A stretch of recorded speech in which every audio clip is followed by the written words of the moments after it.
Okay, so now we're going to go over how to pass two-dimensional arrays and methods. So first we're going to make a method that returns in a two-dimensional array. So we'll do int, so let's set up our two-dimensional array and let's call this list, LST. And we're going to call a method called getArray. This is going to literally this is going to get an array. Oh, sorry, this is going to return in a two-dimensional array, I mean. So here, what I'm gonna do is I'm gonna have the user put an input for our slots. So import java.util.scanner. Okay, so let's do public static int, and I want to return in a two-dimensional array. So I have to do double square brackets, and then let's call this get array. All right. There's no parameters being passed in, so these will just be empty. So now here, let's set up our scanner. So scanner scan equals new scanner.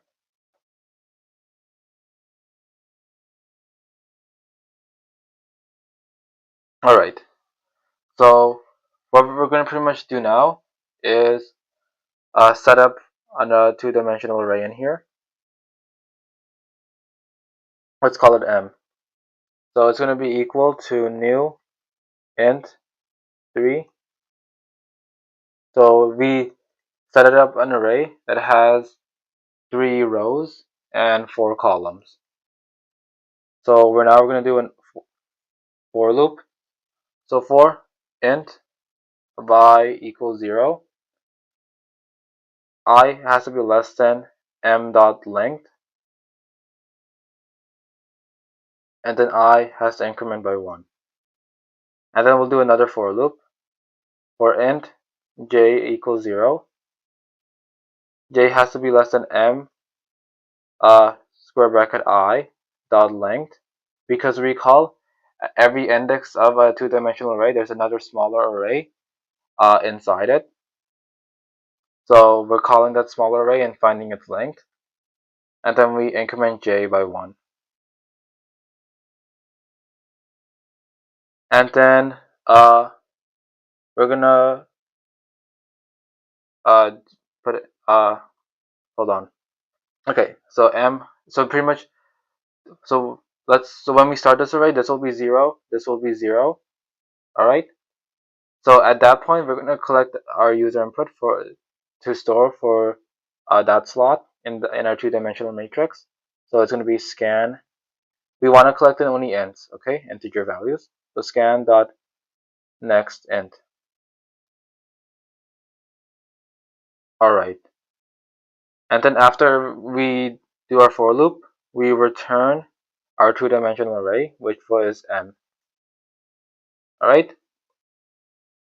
So if I put in 1, 2, 3, 4, 5, 6, 7, 8, 9, 10, 11, 12.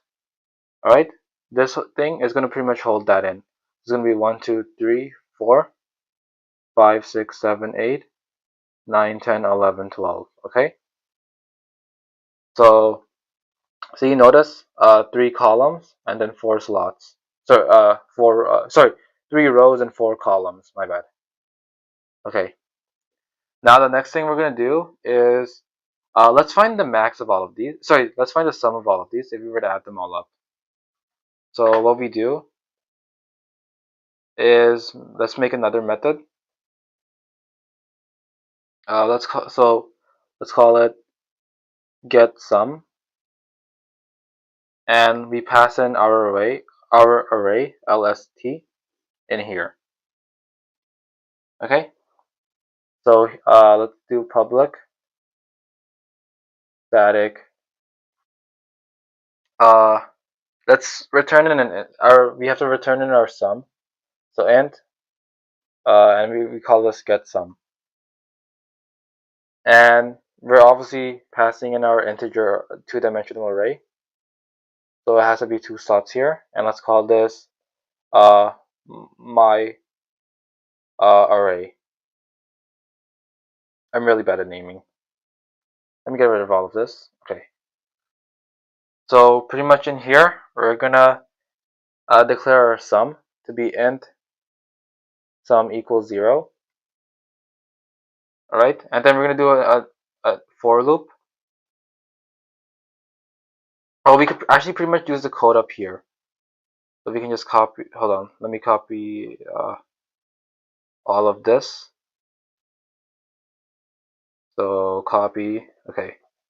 And then let me paste it. Hold on. Okay, it's not letting me paste. Oh my god, whatever. Okay, so we pretty much just copied that array up there. For int I equals 0. I has to be less than. Instead of m, it has to be my array, because that's what we're passing down here. My array dot length. Then I plus plus. Then we do another for loop. Int j equals 0. J has to be less than my array square bracket I dot length j plus plus. And then we do sum plus equals my array at row I and column j. Okay, and then we return in our sum. Alright, so I hope you guys know how this for loop is working. So this for loop is obviously, this is obviously going to run 3 times, and this is going to run 4 times. So that means we're going to be adding 12 different values in here. So it's pretty much going to be adding all of these together. So if you were to print this out, so if you do system dot out dot print print get sum, and then we pass in lst. Okay, this should pass in 78. Okay,